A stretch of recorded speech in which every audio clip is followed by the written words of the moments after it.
I'm going to be speaking on a new model for cardiometabolic disease.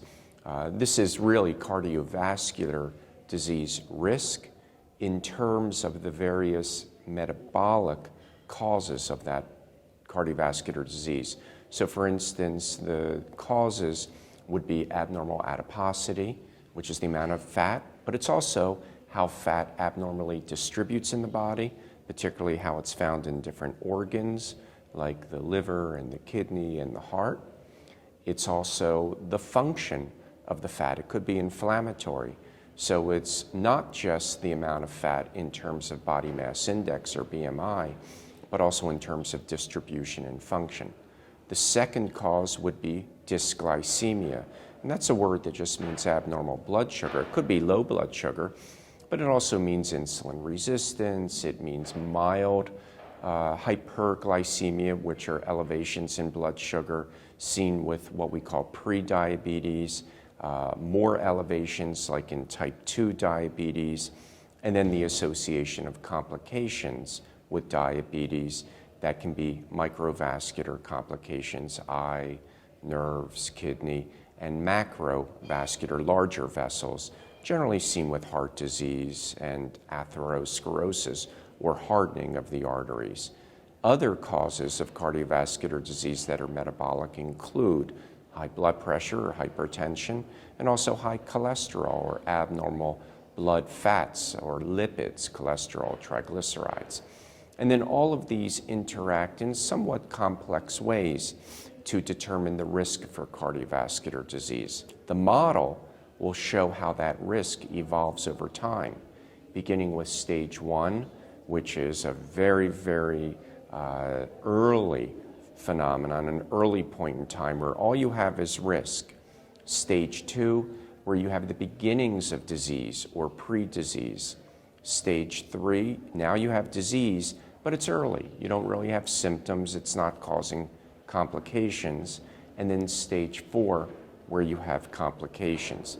And then the last dimension, the third dimension, is where we add social determinants of health and transcultural factors. What makes people unique? For instance, in Romania, how does the Romanian diet make the expression of cardiovascular disease unique? How does physical activity in Romania, the weather, the built environment, are there running paths, elements of economics, poverty and being affluent, education levels, discrimination, crime. These all factor into the ways in which the causes and the stages can create a very individualized or personalized risk for cardiovascular disease. There are two ways you can look at prevention. You can look at it generically, sort of as a word that we really don't understand. Oh, we want to prevent, but what do? We just eat right and try to move around more. Or we can become a little bit more specified, a little bit more structured. So we break down prevention in terms of primordial prevention, which is the prevention of risk, or prevention of that earliest stage. Primary prevention, which is the prevention of disease in patients who are already at risk. Secondary prevention, that's in patients who already have the disease, but it's early, and you want to prevent complications. And then tertiary prevention, which is really what most healthcare is about. Somebody is already coming in with a heart attack or coming in with a stroke. It's pretty much kind of late. And although we do it, it's rather expensive, there are risks, and it's really not optimal.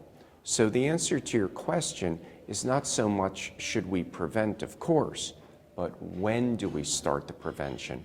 And the answer there is as early as possible. In fact, it should probably start in school-aged children, teaching them about health, eating right, exercising more, getting proper amounts of sleep, being happy, and then going home and the children educate their parents and their grandparents.